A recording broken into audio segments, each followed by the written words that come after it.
දෙදස් 18 රසායන විද්‍යා බහුවර්ණ ප්‍රශ්න පත්‍රයේ ප්‍රශ්න අංකය 26. Ammonium carbonate, ammonium dichromate, ammonium nitrate රත් කළ විට ලැබෙන නයිට්‍රජන් අඩංගු සංයෝග පිළිවෙලින් වනුයේ. තරම ඍජු ප්‍රශ්නයක්. ඩිරෙක්ට්ම අහලා තියෙන ප්‍රශ්නයක්. තියරි දන්නව නම් දන්නවා, දන්නේ නැත්නම් ඉතින් දන්නේ නැහැ. නිසා ඇමෝනියම් ලවණ වල තාප යෝජනය වැදගත්. ඇමෝනියම් කාබනේට් රත් කරාම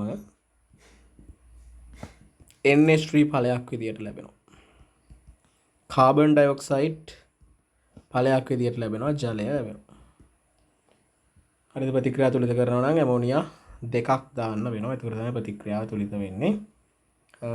H2O L.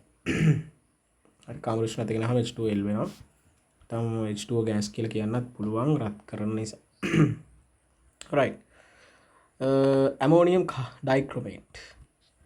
ඇමෝනියම් ඩයික්‍රොමේට් මෙයා රත් කරොත් N2 ගෑස් තමයි හම්බෙන්නේ. Cr2O3 ඝනය කොළපාට ඝනයක් හම්බෙනවා. Cr2O3 කොළපාට ඝනය සහ ජලය. ඒතර ප්‍රතික්‍රියා තුලිත කරන්න මෙතන තියෙන්නේ N2. හයිඩ්‍රජන් දාන්න ඕන මෙතෙන්ට. හතරක්, ජලය හතරක් දැම්මනම් ප්‍රතික්‍රියාව තුලිතයි. ඊළඟ එක ඇමෝනියම් නයිට්‍රේට් NH4NO3 කියන එක. එතන මෙයා රත් කරෝතින් N2O වායුවයි ජලයයි තමයි හම්බෙන්නේ. N2O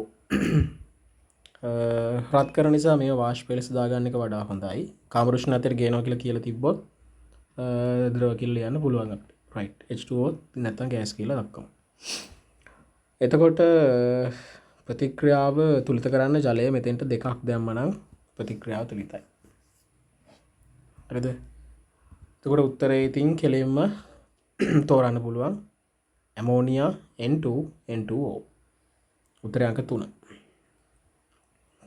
මෙතන මේ කොළපාට ඝනයක් හදනවා මෙයා. ඒක වැදගත්. ඒක ප්‍රශ්නවල අහලා තියෙනවා. එසේ එකෙත් අහලා තියෙනවා කීප වතාවක්ම අඳුර ගන්න. ඒතර මේකේ දැනගන්න ඕන කරුණු තමයි රත් කරාට පස්සේ ඇමෝනියම් ලවණවල රත් කරාම ඇමෝනියම් ලවණවල ඇමෝනියා පිට නොවන 3 දෙනෙක් ඉන්නවා. රත් කරාම ඇමෝනියම් ලවණවල ඇමෝනියා පිට කරන්නේ නැති කට්ටිය 3 දෙනෙක් ඉන්නවා. කවුද? එක්කෙනෙක් තමයි ඇමෝනියම් ඩයික්‍රොමේට්. එයා දෙන්නේ N2 වායුව. ඒ වගේම තව N2 දෙනෙක් කෙනෙක් ඉන්නවා. එයා තමයි NH4NO2 කියන එක. එතකොට මෙයා රත් කරාමත් N2 ගෑස් එකයි ජලයයි තමයි දෙන්නේ. හරිද? එතකොට මෙයාත් ඇමෝනියා දෙන්නේ නැහැ. අනිත් එක්කෙනා තමයි ඇමෝනියම් නයිට්‍රේට් කියන එක්කෙනා. එයා රත් කරාම දෙන්නේ N2O. හරිද? වායු ලබා දෙන්න ඕන ඔහොම. මේ තුන් දෙනා ඇරුණම අනිත් ඇමෝනියම් ලවණ රත් කරොත් ඵලයක් විදිහට ඇමෝනියා තමයි නයිට්‍රජනීය ඵලයක් විදිහට ඇමෝනියා ලැබෙනවා. හරිද? අනිකුත් ඇමෝනියම් ලවණ රත් කරාම නයිට්‍රජනීය ඵලයක් විදිහට ඇමෝනියා ලැබෙනවා. මේ තුන් දෙනාගෙන් ඇමෝනියා එන්නේ නැහැ. ඒක දැනගන්න ඕන.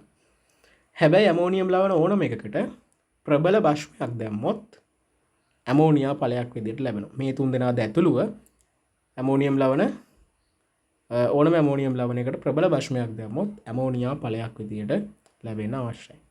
ඒක තමයි තියරි එක දැනන් ඉන්න ඕන.